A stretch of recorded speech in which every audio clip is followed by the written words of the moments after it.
Ouais, bah vite, je vais pouvoir couper et on va regarder un par un.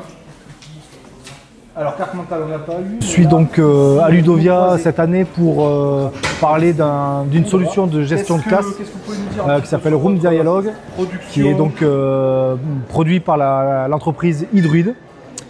Et en fait, j'ai été contacté par la société pour présenter un peu la solution. Moi, j'ai déjà une pratique de cette solution en classe. L'idée, c'était de montrer un peu les fonctionnalités. Comment je peux gérer des tablettes, des ordinateurs dans une classe. Et puis vraiment faire un atelier pratique pour le public ici, avec une séance. Ils se sont retrouvés en classe de CM1 sur du vocabulaire, et donc il fallait créer des jeux, synthétiser une leçon. Voilà, l'idée c'était de montrer aussi comment je peux rendre les élèves attentifs, les aider à s'engager dans l'activité via une solution numérique. Voilà, en proposant des ressources au fil de la séance. Voilà, c'est des choses qui ont pu être faites sur mon atelier. L'avantage de cette solution, parce qu'il en existe d'autres, il y a quelques fonctionnalités qui permettent vraiment de contrôler les outils numériques, et notamment donc, les outils numériques, c'est-à-dire tablette ou PC portable.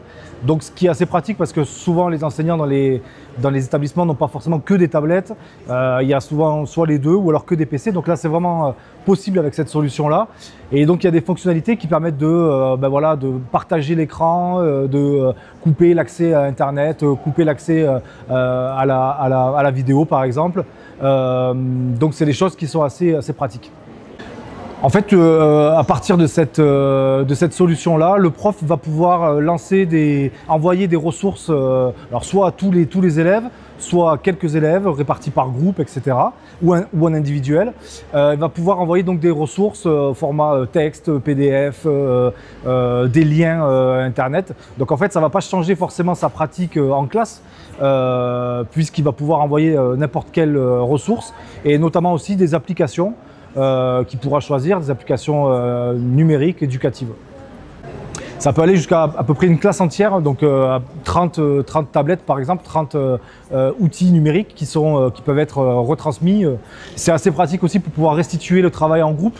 C'est ce qu'on a fait sur l'atelier ici à Ludovia, où le public était amené à créer en fait des exercices, à synthétiser une leçon avec des productions différentes. Donc ça pouvait être une carte mentale, ça pouvait créer un affichage qu'on va pouvoir mettre en classe, un podcast, mais aussi créer des jeux, notamment avec des jeux des jeux type memory, mots croisés, voilà, des choses comme ça.